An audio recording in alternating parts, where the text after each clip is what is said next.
Hello guys, Radhe Radhe. तो मैं नहा धो के हो गया हूँ तैयार। मैं आपको मिलता हूँ थोड़ी देर में। तो हम लोग देख सकते हैं, आज धोएंगे हम कंबल। फिर हम लगा रहे हैं पाइप इसके अंदर, और ये चटाई पे रख के कंबल धोएंगे हम। तो देखो, हमने कंबल धो के सुखा दिया है। मैं लाया खरीद के नारियल पानी। आप देख सकते हैं, ये हमारा नारियल। यहाँ मिल जाए सुंदर सुंदर टेडी बियर।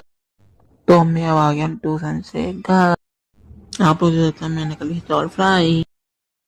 लड्डू, आप क्या कर रहे हो? खेल लिया। क्या खेल रहे हो? Carrom board. ओके, अभी हम कैरम बोर्ड खेलेंगे। हाँ। ओके। मैंने खरीदी दुकान से फ्रूटी और आइसक्रीम। हेलो गाइस, आपको मेरे ब्लॉग अच्छे लगे तो लाइक करें, शेयर करें, कमेंट। Good night guys.